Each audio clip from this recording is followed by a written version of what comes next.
All right. Well, welcome to another episode of Francis and Friends by way of the Chat Room podcast. Big up to all those guys over there, Senator, Mayor, SA, Fanfare, Shook, MJ, all of them. We're just taking a little break right now, but we'll be back in it soon. Today we got All Stars, we got Player of the Years, we got tournament, and we got a whole bunch of shit right now. But we got three brothers playing in ACAC. We got Linden Jackson. We got Sean Michael Clancey. We got Artavis Holiday. How are y'all, man? How are y'all? Doing good. Very blessed. Dope. Can't complain, man. Can't complain. It's dope, man. That's dope. All right. Well, I'm not sure if any of y'all have been following NBA stuff been going on, but we kind of just wrapped up the first round. Has anything surprised y'all so far? Only thing that surprised me is Brooklyn getting swept. That's for like they get everybody. They couldn't get one game. It's kind of crazy. And I'm like, they got to for the second round. They got me more so curious to see how Boston gonna be able to guard Giannis. I ain't gonna say Boston could pull it off, but if they guarded KD where they did, where I'll say KD shooting flustered and frustrated, I don't know how it's gonna be second round for Giannis. Prior to Middleton getting hurt, I had Bucks repeating this year because the way how Giannis is in his bag, he's shooting the three, he's confident, he's playing defense, he's healthy. Like the way how he was playing, and they got Brook Lopez back, and Bobby Portis is playing good. Like I thought they would have walked to the finals and maybe beat Phoenix in 6, But with Middleton missing the whole next round, he's out the whole second round. That might hurt. That's tough, man. Like, hey, it was great. If Grayson Allen keep playing the way he playing, he shooting that shit. Yeah, he playing the way he playing. And Middleton, I ain't gonna say he's not gonna matter, but they definitely get into the Eastern Conference Finals the way he playing right now. Yeah, we'll see. Yeah, it's all about that next man up mentality, pretty much. Facts. To be honest. So, and I'm liking the Heat though in the East. They making some good strides. Jimmy playing nice too. So I'm like, we'll see. The East is a toss up for me. Yeah, it is. Yeah, especially with the injuries. Like now, Joel Embiid might be out indefinitely, so we don't know what's happening with that. Like, I think he'll, if anything, only miss game 1 because they're saying he has like a concussion. So that's like what, like 3, 4. They said the orbital fracture. Yeah, but broken face. It is, but you can put no mask on. You put a mask on. Like, straight. You put a mask on. We're gonna take his one elbow from Bam out of bio. I'm gonna take his one. You right, one, but hey, it's playoffs, man. You go, man. You go get somebody like PJ Tucker that just play hard for no reason for 42 minutes and technical elbow. Accidental but on purpose. Yeah. I could definitely see Bam or Jimmy or fucking Kyle Lowry doing one of them shits. Man, I like Miami, and with Miami, like what's his face? Oladipo, man, he's turning it on at the right time. Like he's starting to come up a little bit. He finding his strides again at the right time. Yeah. So do y'all find the rumors about Oladipo and Jimmy Butler not wanting Oladipo on the court at the same time as him true? Or I mean, honestly, like this is the thing at the pro level, everybody don't like everybody. Like. Yeah. Even on the Raptors, when they went on their run and everyone was kind of, everyone was happy. Like I've heard rumors of people beefing on that team. So end of the day, you got a job, you got to go out there and do that job to the best of your ability, and then let the chips fall where they may. Like there might be some animosity because they're essentially the same player. They play this, they do the same thing. They're the same kind of person. And if you look at it, before Oladipo got hurt, he was that guy. So he was that guy. So might be a little bit of that. Yeah, because they both ball dominant. So like you say, it's just, man, I gotta give 5, 6, 7 shots that I usually take to let him be happy, but I kind of want to find my groove. So it's just trying to find that little compromise that I don't think Jimmy wanna have. No, not at all. Like Jimmy's in his like all-star I'm the guy bag right now, where like the other day he had a 40 burger. He's just in his bag right now, where he knows he's the guy. He knows he's gonna get his shot. That's it, But yeah, man, we'll jump right into it, man.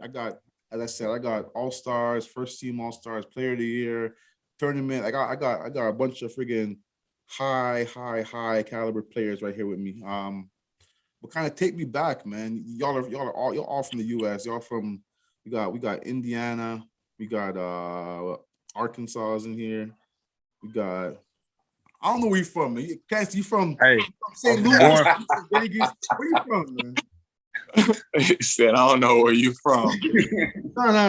STL, man. But Everyone. no. But I know you're from St. Louis, but you're back in Vegas right now. Yeah, you chilling in Vegas, man. Residing out here.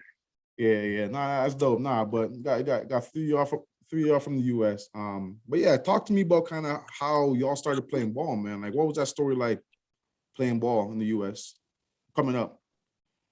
Well, for me, I'll start off. I've been playing since I was youngin'. So my mom, pops, they put me in all type of sports, but basketball really stuck with me. And then so like high school, I was never really like the guy. I get on the team, shoot a little bit, whatever, do your thing. And then my senior year, we won our state championship. So got that under my belt. And then played a year in the States. And then from there, I played with Bermuda, their national team, and then went to Vancouver for a tournament. And that's where I got picked up for O's.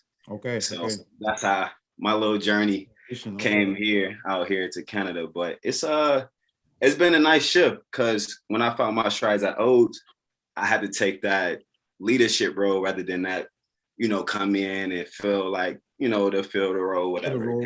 But yeah, it was crazy. So I've been liking it. Canada opened their arms for me, and it's been good. Yeah. Well, Probably say for me starting off, we had my dad got me, or my parents got me a Fisher Price hoop. I was shooting on that, dunking on that in the basement. And I'll never forget, this was like, back in like, I'm 95, baby. Oh, yeah, so like 99, 98, 99. My mom would always like call me Sean Michael Jordan, sitting there dunking on the on the Fisher Price hoops and as a kid. So that kind of like stuck with me forever. So like kind of like Linden said, she played every sport growing up, a bunch of them.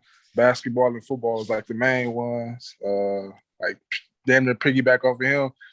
Did all like the EYBL stuff, travel ball, AAU and everything. And then senior year, won state player of the year, all of that good stuff. Played 2 years of JUCO ball here in the States and got the short end of the stick as far as like moving forward. Ended up sitting out for like 3 years. And then I don't know if y'all know him, but Solon Ellis played at Red Deer and Nate.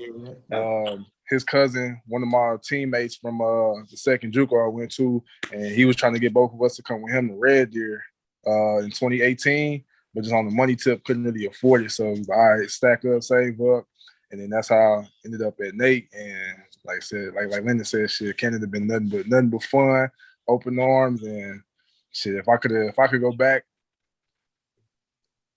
a couple years back, not sit out for 3 years, I definitely would have made that move up there because Canada ain't been nothing but good to me since I've been there. Like I said, just had the opportunity and everything to hoop, have fun, connect with people. Like I said, these two guys that's on here with me from the States too. Like I said, it's a couple of us up there. So like I said, we ain't the closest to people, but shit, every time like we all get around and get to rapping, it seems like we known each other for years. So like that's like the beauty of it to me, because like everybody got similar stories, different, like I said, different paths that they went down, but we all end up in the same place. And like I said, on some starting unknown, but shit, ending unforgotten kind of thing. So definitely enjoying my Canada time. That's dope. For me, starting out, my grandma influenced me playing basketball. It was just like anytime I was with her, it was always some basketball on the TV. She was always traveling to basketball games, and she would take me with her. So I was like, all right, she like this, I'm gonna like this, because that was like my number one lady. So she started teaching me about the game. I started learning, started practicing on my own. And then like sometimes I just go and I'd be like, Grandma, I learned this. Every new move I learned, I showed her. So fast forward, I've been playing for a few years. She coming to my games and stuff like that. My school where I was at, like I'm from a small town, man, like 1,000 people. So you would never get exposure in a town like that. So I didn't really have like no recruitment coming out of high school, none of that. I went to a university in Arkansas, Central Arkansas, and tried to do a walk-on. But the team, they had their team already. They had recruited full. They was already stacked or whatever. So I was like, all right, cool. I'm going to just go to school here, and then I'm going to try on next year. And, man, without playing basketball, I was just on some crazy stuff, man. Like, it was just, ended up, like, getting a call from one of my old AAU coaches, and he was like, man, we starting up this semi-pro team in Arkansas. I'd love for you to come play for me. So I'm like, all right, that's a chance for me to get back in it. So I started playing that, probably played like 5 games. And then I talked to one of the guys that I was playing with who was from Montreal. He knew my coach. So he was like, man, you ever played college ball? And I was like, nah. He was like, man, I got somebody coaching in Canada. If that would be an option for you. And I was like, man, I don't know. That's Canada, man. That's far. I was like, I don't know.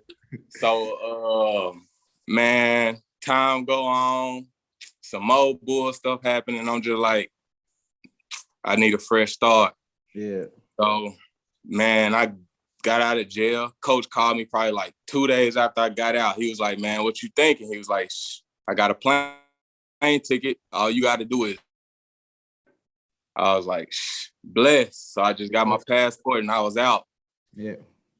Just like the other 2 guys said, man, it's been blessed. It's been blessed ever since. That's dope. That's crazy. I mean, it's crazy to hear that you guys all have different stories, but like they all kind of mesh together to where y'all are at right now. It's crazy, and then to see that you guys are all, as I said, like first team All-Star, second team All-Star, Clancy over there freaking showing off for 2 player of the years and shit.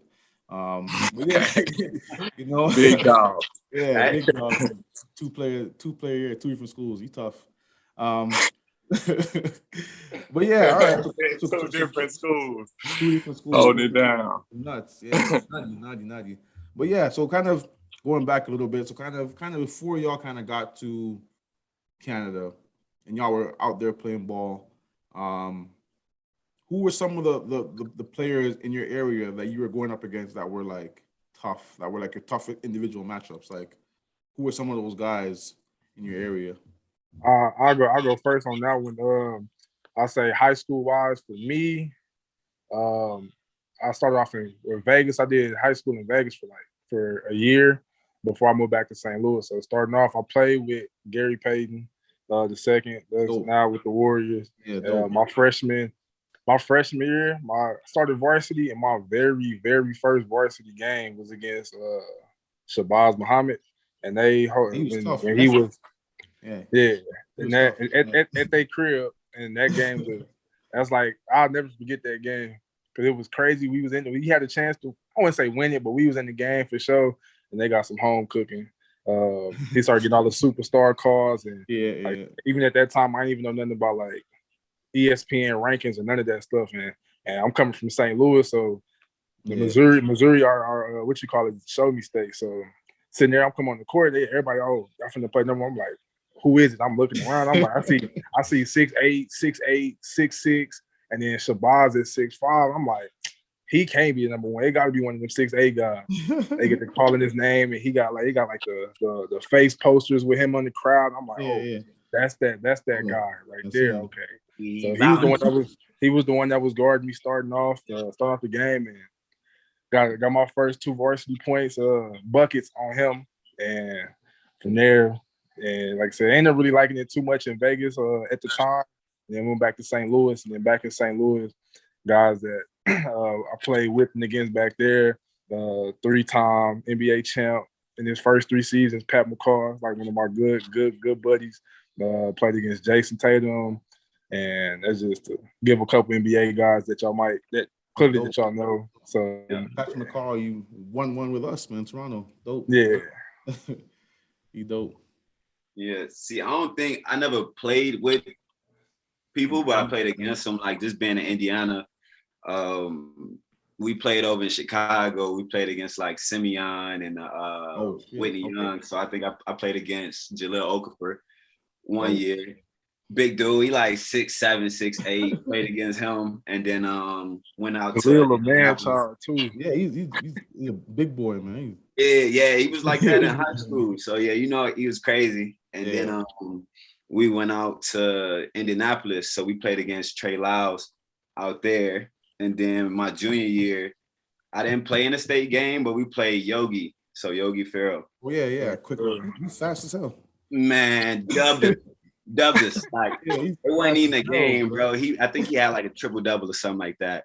Damn. He was a top, I think, #1 point guard in the country at that time. So played against him, we didn't have a chance. So that was lit. But yeah, played against some guys. But yeah, Indiana, we came across a few guys, especially our team, like the high school I went to. We got the chance to, play against some dudes. So playing against Simeon, that's crazy. Hey, Indiana high key is a basketball state too. So I know it is, for sure it is. Yeah. So people, that's what I say, like just being around that atmosphere, that culture kind of bring your level and your love for basketball up a little bit more too. For me, I played against Archie Goodwin, AAU. Okay. Archie. You from Arkansas, so isn't who out there? What's his name? ISO Joe. He's from out there too, no? Yeah. Yeah. Man, you'll never see ISO Joe though. ISO Joe stay in the gym, man. You'll never see ISO Joe. But I used to play pickup with Malik Monk too. Him and his brother, Marcus Monk. That's dope. He's super bouncy, man. Crazy. Hope he stays in LA, man. Fingers crossed. Fingers crossed, man. We'll see what happens with all that.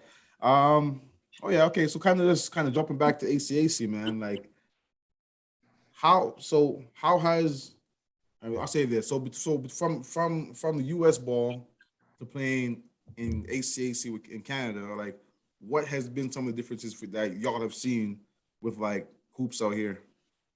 I say like the culture of basketball out here, because like back home, you can talk your smack, like you can talk your talk on the court. They gonna let you talk, like that's part of the game. Like that's what get most players going.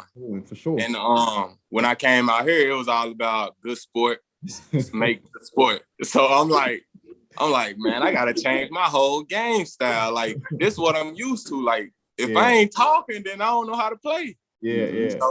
So that's the biggest difference for me. That's a huge one. Like even myself, like I grew up playing ball in Toronto, so Toronto is different than the US in the intensity and all that, but we still get after it. We still talk shit. We still get into all of that. And like for me to come over from Toronto and coming over to Calgary, I'm like, yo, this is like a different world completely. So like, and that's for me coming from Toronto, So I only imagine from y'all, because I remember going to New York, going to Jersey, going to all these on the East Coast, playing tournaments out there and having like guys talk shit. So I remember that. And like coming out here, I'm like, oh, this is different. Like even today, like I was coaching today and like they got like, if you're up 20 points, you can't press anymore. I'm like, yo, what? Like, what is this rule? Like, I never heard this in my life. Man, yeah, that's all new to me. Mm-hmm. Like, cause when I'm playing from the States, like you say, like I'm a menace when I play. So I'm in you, I gotta talk, whatever the case may be. And then like a couple battles I'm in games. Remember, in games, I'm talking, trying to get people riled up. They're like, yo, man, like calm down, bro. Like, I'm just like, all right, bro, it's different. But yeah, and the refs too, the refs don't encourage it. So that's why they try to keep you at like arm's reach with it. But two, I see it's more systematic too, like out here. So they kind of, most teams like to slow the ball down and set plays and all that. Rather in the States, you got 5 people that can get a bucket. So you pass to the wing, they go to work. You pass over here, they go to work. But here is more, go set the screen, go run through that and all that. So yeah, it kind of slowed my game down a little bit, but it's crazy for sure. Yeah, like I say that for sure because y'all over at Ambrose, like y'all were the best team that I've seen in like getting to a set, getting the look you want, getting the shot you want. Like y'all were the best I've seen with that. So like coming from the US where it's like, all right, everybody can get a bucket, everybody can go. You know, you might have like your one high pick and roll or your one dribble handoff or whatever the case is, but end of the day is get your ball, get the ball to a guy who can get a bucket and go. So like seeing that difference, that'd be a crazy thing to it's a full 360. Yeah, for sure. Yeah. I'd probably say mine would be more so the culture effect off the court, more like at practice and stuff like that. And that's more so my first school at Nate. So there was more like they said, we at practice, even in games, talking crazy, high intensity. Like that's what I'm bringing every time, like on the court, especially when we get up and down, get the hooping, and dudes out there on the court looking at me like, "Yo, is this guy serious?" I'm like, damn, is you gonna guard me or is you gonna just let me talk crazy, just let me do what I want? And then at the time, the coach was on the same thing. He was like, "Yo, Sean, you gonna have to tone it down." I'm like, "All right, tone it down," and like changing who I am as a player to try and fit the culture of the team. I'm just like, nah. And then the first time we played, who was it? The first time we played, it was Lakeland and Keanu. They two teams are more predominantly black. Yeah. And man, we got out there, and Artavis wasn't playing this time. This is my first year there when I was at Nate.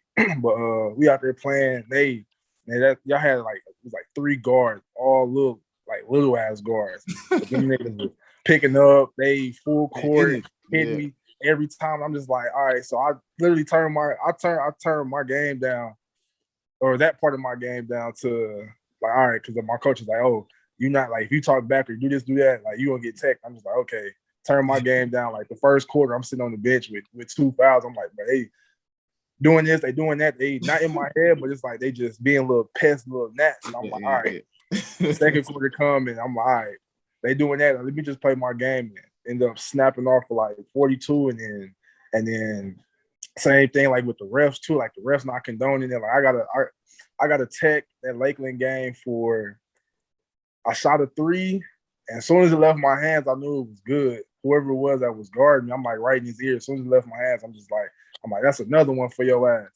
Turn, and as soon as the ball ain't even go in yet, ref already blowing the whistle, giving me a tech. And I'm just like, dog, I ain't even like say nothing crazy like that. That's just regular. That's regular talk. Like, regular talk. Yeah. I'm not even like in them singling him out. I'm just, hey, that's another one. Let's load. That's another bucket. I'm like, all right. And then dealing with that, but like I said, same thing when we played Keanu that first time. Coach still turning me down, turning everybody else down at practices and stuff. Like, oh, refs are gonna call it. They get up and Keanu beat us by like 30 the first game, and literally that's how all of them played. Steph, Noah, the dude, DJ Davis that they had at the time. It was like all of them just bully balling, just talking crazy. I'm just like, yo, like, but yeah, that was my like little culture shock as far as like I said, off the court. Dealing with that, but it was a whole different culture. Seeing like y'all down in the South when we played like when I was at Nate playing Ambrose in the playoffs, playing Left Bridge first round, seeing Sage. I'm like, okay, so we can play like this a little bit, but I see where I got to turn it down. So I'm just like, all right, that's crazy. So, kind of on that note right there, like what, like you kind of touched on culture shock, but y'all all from the U.S. I mean, y'all all from the U.S. from like warmer places than Calgary and Fort Mac and fucking Lakeland, you know, cold ass places in Canada. What was your biggest culture shock when y'all came out here? The biggest one where it hit you like, yo, this can't be it, man. This is not it. Because like for me, I couldn't be in Fort Mac. Like I'm used to the cold in Toronto. Calgary got cold, but that snow and cold y'all get in Fort Mac, like if I came out to play and got to that, I'm gonna take it back. I'll answer that one first. For me, it was the January 2020 when the week that Kobe passed. That's when it was the coldest. I literally saw on the news it said Edmonton was the coldest place on earth for like 2 days in a row. And I'm like, bro, it got down in the morning. It was down to like negative what? We had a Wednesday morning practice too, like 6 a.m. And it was down to like negative 40 something with the wind chill, felt like negative 60. And I'm just like, yo, I damn near like the night before they was talking about like, oh, make sure y'all plug y'all cars in and all that stuff. I was like, yo, if it's going to be that cold at 6 a.m., I'm like, I'm not going to practice. It's not happening. If I got to wait at the bus stop at 6 a.m., I'm not doing it. It's not happening. And then a couple of teammates ended up coming to pick us up. We all ended up going to practice late because their cars ain't started. Yeah, that was insane. And it was like that for like another like a good week where the high was like -20. And then I'm talking Fahrenheit, not even Celsius. I'm like the high is -20 for like the next 3-4 days. I'm like, yeah. And then up in Fort Mac is it's insane. literally that for 3 straight months. As soon as it snowed in December night, right before we left for Christmas break, it was literally freezing cold like that. Like the high was like -10 Fahrenheit all the way up until damn near the end of January, beginning of February. That's crazy. Yeah, different, like, cause I'm in Chicago or by Chicago, so I was used to the cold, but I wasn't used to the snow. Mm-hmm. So like, and my shock too, cause I landed at Old, so I'm like, oh yeah. I was out there like, man, I don't know how y'all living out here, bro. Just one Walmart, that's it. One Walmart, you got a couple clubs, and that's it. That's shade. But yeah, like the snow, I'm still not adjusted to how much snow y'all get. I ain't even gonna lie. That's why I'm trying to boot it as soon as I can go. Yeah, as soon as I go, I'm out. So it was different. Like, I think it snowed. I ain't never dealt with snow really in September. So it snowed on my birthday, end of September. Okay. The first year I got here, it snowed from September to end of May. So that whole spurt when I first got here, I'm just dealing with straight snow. So I'm like, I don't think this for me. I'm on a phone every day, like, hey man, I don't know, I might be back home next year, whatever the case may be. But yeah, it's kind of crazy. It's different. Still getting adjusted, but I don't think you gotta get used to it. I'd say my culture shock was going to the club and seeing somebody in there with some cowboy boots on, man. Two-stepping. Hey, that was my culture shock. I was just like, yo, this how we going out here? Like, I gotta go get me some boots. In the world. Man, I had to learn how to two-step. And we ain't talking about the R. Kelly two-step, man. We talking about that two-step. You hear me? Two-step. Wait. All right.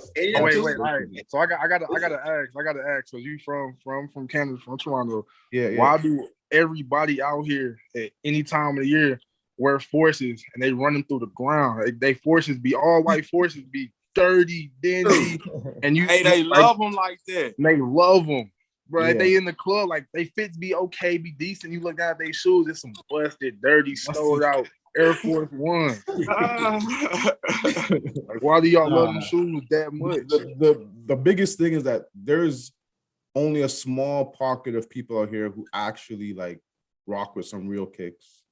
Only like a small percentage of people. Like, other than that, like, kicks are just shoes, The majority of people out here. So like, there's wear like another pair of shoes, but they're only like a small pocket of people that actually like, nah, like, my kicks got to be clean. They got to be, they got like there's certain people who like their kicks are more important than their fit, So like, I haven't seen it too much in Calgary, but Toronto for sure. Like, you got people out there wearing like the Jordans and everything, like the Space Jams, everything, I was gonna say too. My thing too is the diversity of people. Like, cause I grew up Indiana, I grew up my city, 97, 98% Black people. Yeah. So I came here, I'm dealing with like people from like Sudan, and I got like the brown people, boom. So, and to this day, they still think I'm white, like half white. I'm like, man, I got 2 Black parents. Like, and they just, oh, this white, that white. I'm like, so I'm still trying to get adjusted to the different cultures, how people live and stuff like that. So I think too, that added a little bit more for me to just get adjusted, see how people vibe and how they rock. Dope. All right, man. We're almost gonna wrap up. I got one more kind of fun question for y'all, man. Y'all have all played in big ACAC meaningful tournament games and stuff. Like, I don't want to talk about too much, but us as say we've played all 3 of y'all in the finals at one point or another. Yeah. So I guess my question would be for all of y'all, like, what would be like in your time being in ACAC? So all of you guys have played at least 2 years in ACAC. So in your time in ACAC, what has been like your most memorable moment in the ACAC? My battles with Sate still. Yeah, I love battling with y'all, man. We always go at it. Yeah, so I think mine was just that playoff run that we had a couple years ago. Cause at O's, I ain't never get a chance to make the playoffs. So and I always said I'm a playoff dude. I love playoff, like the atmosphere and all that. It's different, man. Like season is fun, preseason is fun, but them playoff games, it's like it's different. Like you walk in the gym and you just know, like it's about to be real. You know? So just being on that stage, playing against Sean that game, that was a good one too. Cause we had the whole plan. We was like, hey, he can go off for like 40, 50. Hey, that whole run, he was going 40 burger. I'm like, yo, who the hell is this guy putting up this work? What the hell? But I had some for him.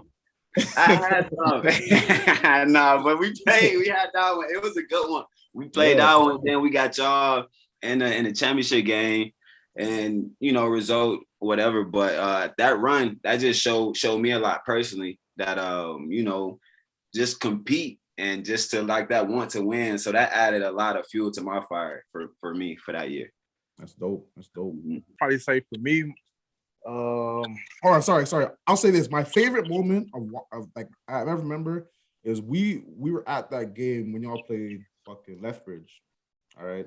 Until this day, like we'll be in the gym, me, Chuck, we'll all be in the gym, we'll all just topping up, whatever. And we're like, yo, Clancy was in there going at Porter and talking to his mom.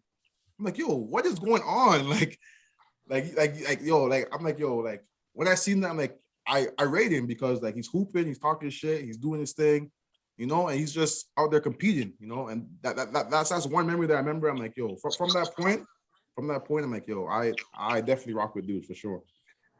Yeah, I'll probably say my favorite ACAC moment would probably have to be definitely all of the playoff runs that I had first year at Nate, and then shoot, even this year playing the Final Four was great. Not to discredit that GP game, but I mean we had a chance to make history with that. Won by 71. I think that's like the second or third largest margin of victory in ACAC playoff history. So had a chance to do that. The Red Deer game was fun.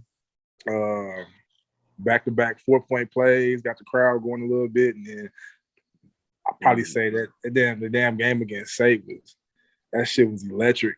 That was a game back and forth. It was dope, man. That was like one of the craziest games I've been a part of for sure, and I like that. To me, that like speaks volumes of that because I've been playing on like EYBL state championship, big arenas and stuff like that. So playing them playoff games definitely like get that kind of feel like I'm back at home kind of thing. Like, but the best one definitely against Lethbridge when I was at Nate, because we talked about that often. Me, Solon. I don't know if y'all know who Marcus Taylor Knight is. But he played with me at Barber. Yeah. And man, he was my roommate every trip. So like when even at the crib too in Edmonton. And when we played, it was like we had the award ceremony, and we was like, bro, it's like the Hunger Games right now. Like they give the award before we go out to play. We sitting there, and we sitting right behind Keanu. We know Coach Jeremy was going to win North Division Coach of the Year or something like that. Or he should have got the overall that year. But I think the Lethbridge coach, I think, got it or somebody. But yeah. So we sitting there behind Keanu, and then when they announced Brock's name. Yeah. Everybody at Keanu table looked back at me, and I'm just like, damn, that's crazy. I'm like, all right. Had to respect it because I'm like, they got it by record, but I'm like, all right. And we played them first. Yeah, y'all done fucked up for sure. But, all right. I went like real story time with it. Like Marcus looked at me, he was like, "Yo, you good?" And I'm just sitting there like, "Bro, my dad just passed, and they just robbed me for that." Oh yeah, it's gonna be up tomorrow, bro. When they hopped in the shower after that, I cried in the shower probably I was in the shower for like 20 minutes, bawling, just crying. And shit, after I wiped up them last tears, I said, "Yeah, they finna get hell tomorrow." First bucket was on Brock too, and hit him with like a little crossover pull up, cashed it, and I'm just like, I yelled his name. I'm like, "Yeah, Brock, it's gonna be a long night." And then my next bucket, somebody in the crowd said something to me. I'm just like, Black Panther said to, or not Black Panther, but Killmonger said, he was like, Killmonger, "This y'all king, this y'all king." So I'm the crowd. I'm just sitting there. I'm like, this y'all player of the year. I'm like, Yeah. hell no, it's Your crazy. own one, yeah. Crazy. So then, yeah, let them have it that game. Then next one against Ambrose, I'm like, man, that game was so crazy, so back and forth. It was just like all the way up to the end. I'm like, bro, I was so gassed, dog. Like literally the last defensive play that like I would say like honestly like lost us the game was with Linden, and he had it off their left wing, and we knew the play was coming. It was either going to be it was a ball screen coming to the wing, and I jumped it without having help on the baseline. Like I'm in there, like I could have recovered, but too fast. He beat me off the screen. Felt like he was coming off of a downhill and one. He gonna try to take his charge too late, and they go up. I think they went up 5 off of that. And that was ball game. So, but yeah, that whole playoff run was crazy. For me, all the games. All the games. On a crazy run that year at Lethbridge, man. You guys y'all beat Concordia. Oh, yeah. I was just saying how that whole year, like the playoff run, they were calling us like a Cinderella team because they hadn't heard nothing about us. And to be honest, we dropped a lot of games that we shouldn't have, but it was just like everybody wanted to go and do their own thing and not like listen to the game plan that was structured from the locker room. Like the whole week what we go over, like some people like in last minutes of the game, they just want to become Kobe or Mike or somebody. Yeah. And so we came in, we was like, all right, man, we need everybody to lock in and focus right now. So I don't know if y'all know it or not, but I had like some alcoholics on my team. Like everybody was drinking, like whether it was game day after game or whatever. But everybody stopped the alcohol. Like we was completely focused. Yeah. And we was like, we had lost one of our players. One of our players had ended up going back home, which was Rico. And Nationals was in Montreal. So we was like, the whole plan of it is to go where Rico can watch us play in Nationals. You feel what I'm saying? No, that would be our gift to him. Yeah. So, man, we came out, first game, we knowing Johnny can't shoot. Yeah. So, like, we like, all right, force him to shoot. Yeah. If he get to the basket, he ain't got a clear look at the layup, it's whatever. Yeah, get him to the free throw line, make him miss some free throws. That was our game plan. So we beat them and then came back. Concordia beat us I think probably three out of the 4 times we played them. We was like, nah, we can't lose to them 4 times. So we know what they got. They know what we got. But it was all about the extra gear. Like we had that extra gear that year. Like regardless of the year, Lakeland is running. Regardless. Like that's the main thing that we do. Yeah. So came to the 4th quarter. I think it was all kind of knotted up. It was going back and forth. And then we seen that they was getting tired. So we was like, all right, bro, they tired. It's time now. Whole time, yeah. My teammate, Brandon Isaac, RIP, man. We lost him last year. So he hit a shot. He called game. Yeah, he was shooting that shit too. After he called game, like, I don't know what happened. Everything just felt electrifying. And then we won that game. We like, all right, Sate. We got Sate now. I ain't gonna lie. That's probably the one game that we played against Sate that I didn't do nothing. Like, I don't know. That whole playoffs, I was just focused on playing defense and rebound. I wasn't worried about scoring and none of that because we didn't have no rebounders. I'm the biggest dude we got. Yeah. So I got to take on all that. And y'all got big guys, man. So I'm like, all right, I got to focus. So after that, we went to that was a hell of a game. I ain't even gonna lie, man. Yeah. All my games against Sate been just like crazy. Fuck, crazy. Last game you were going nuts. Fuck, you hitting tray ball after tray ball. Hey, come on, man. We couldn't go out like that, man. And then like if you think about it, the whole sniping. Fuck. The whole first half, how many times did I touch the ball though? Hardly, yeah, that's facts. In the fourth quarter, I didn't touch the ball either. Yeah. No, that Not third quarter, I was like, yo, what the heck? It got to a point where like number 12 hit 2 threes. I'm like, yo. He had an and 1 3. I'm like, yo, I look over the bench. I'm like, yo, they're not like if he's sitting that, man, come on, man. Like, we in trouble. Hey, yo, I ain't gonna lie. Some of them shots was crazy though. Crazy. But that was dope. I would say my most memorable moment is in the ACAC is basically just proving that I belong to be where I'm at. Like I took the long way, but I ain't take the wrong way. You feel me? I hear you. That's dope, man. That's hella dope. Nah, for sure. That's tough. For sure. Yeah. I mean, like it's crazy because, like I said, we all come from different paths, and we all kind of crossed and kind of met at this kind of intersection right here, where we got 4 brothers from different places out here hooping, doing their thing. So I want to make sure I tell y'all, man, I appreciate y'all taking the time out here, jumping on, chopping it up with me. And I appreciate all you guys' competitiveness, man, because that's one of the things, like, as I said, being from Toronto, coming out to Calgary, it's one of those things where I'm like, you miss that, because like Toronto, you get that all the time. Like you see all these guys from Toronto going to NBA, yada, yada, yada, whatever. And then you come to Calgary, it's like fair play rule, this, that, and the third, it's just different. And to come up versus 3 guys who cut from the same cloth, and want to compete. I definitely appreciate y'all. So that's why I definitely have to reach out to y'all 3 and kind of chop it up with y'all, because there's not many of y'all of us in the ACAC, so I appreciate y'all for sure. Yeah, thanks for that, bro. For sure. Yeah, you just give a chance. I say before we get off here, or if this is the end, I say like I said, what I forgot to mention earlier was like I said, just having the opportunity to even come up and play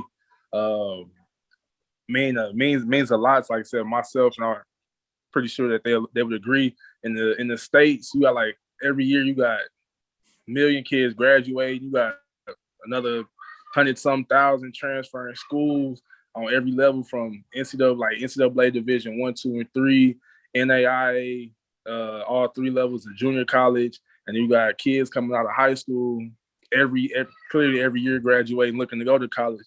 So I'm like, shoot, coming up, having the chance to come up, I feel like playing in Canada, our talents is like, wouldn't necessarily say under like a microscope, but our talents is definitely like more appreciated. Like coaches, players, everybody like respect us coming up. So we get a chance to like really show like what we can do, no matter what level it's on, compared to how it is in the States. Because in the States, I just look at it like all the coaches in the States, they can go get another one of me, another one of Linden, another one of Tavis, anywhere they want to, anywhere in the country at any time, or I can go get somebody fresh out of high school. So yeah, I don't need you on my team, kind of thing. And I feel like it's way different up like I said, up in Canada, because shit, I think it was something that Tay mentioned. He was like, when the opportunity was presented to him, he thought about it. He was like, man, I don't know if I want to do it. And then had what he had to his story, that, you feel me,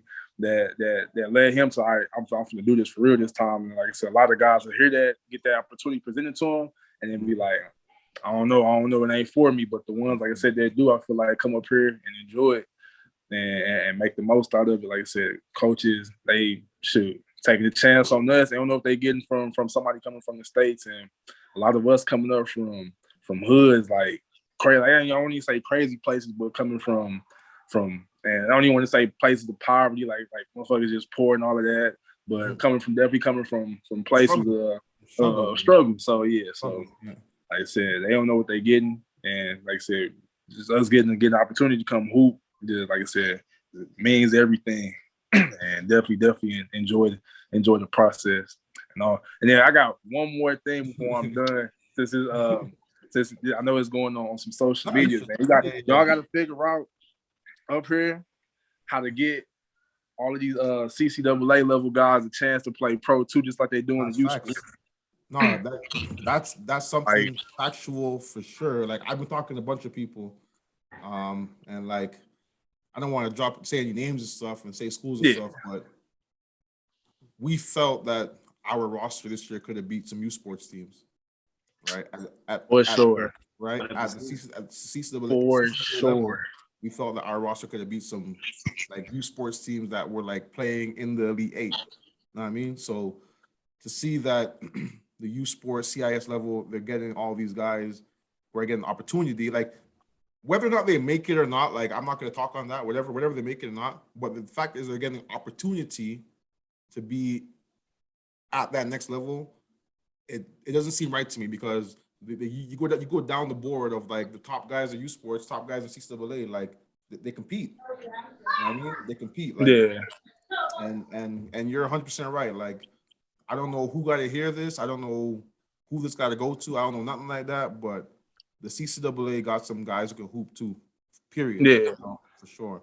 And I know, like it's different. It might be even a little more different for us because we international. We playing with the FIBA rules. So for like us in here, like we might not be able to get the same, but if we could at least, you feel me, break down some walls and make opportunity better for somebody else, I definitely got the opportunity to be a part of that kind of history. Where it's something that I do help the next kid coming out of ACAC, whether it's a Canadian kid or even myself or somebody like myself, where like these two guys get the opportunity to play pro and still go back and finish school if they want to. Because I just like that's super unfair. Like I said, I understand it's a start and they trying to figure it out, but it's super unfair because there's nobody that can tell me that I can't compete with nobody on the U Sport level. Like I honestly feel like in my heart, like I could literally, if not the same, averaging 24, 25, 26, 27, if not averaging that, I know for sure I'm shooting good percentages and still averaging the same amount of points on that level against that talent to be able to showcase my stuff. That's facts. That's facts. And like for a long time, there's been a lot of negative talk from like the CIS and stuff or like U Sports saying that like CCAA is not like quality basketball, but that's changing because you look at the guy from Vanier who's playing at a CJEP who went to the league, Kareem, right? He went to the league. So you can't tell me that there's not talent at this level. Like if you watch ACAC Final Four, if you watch the national Final Four, you know, like we battled with Humber, you know, came down to 2 points at the end to a national championship, you know. So like you can't tell me that talent is not there at this level. So nah, I agree, but I agree. Yeah, it's the journey and the path. It's like, man, we ended up here. Of course, we want to go there, but it's like, man, we here and we can compete individually and all that good stuff. But that's my thing too. I just want to open the doors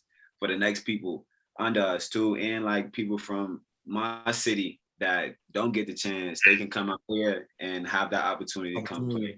Because don't nobody like know that Canada got these avenues here. So just changing that narrative of expanding and all that good stuff would be good. Because I do, like, I've been busting up. I hate to play MRU because I'm like, dude, every time we play these dudes, I'm about to drop 20, 30 on them. We about to beat them. And that's coming from ACAC, looking up to U Sport, like, dude, I don't even want to play them. So it's just like one of those things that it got to change too. So I definitely agree with that. For sure. Facts. All right, y'all. But I will say again, I appreciate y'all joining me. Artavis Holiday, Linden Jackson, Sean Michael Clancey. Appreciate y'all joining me.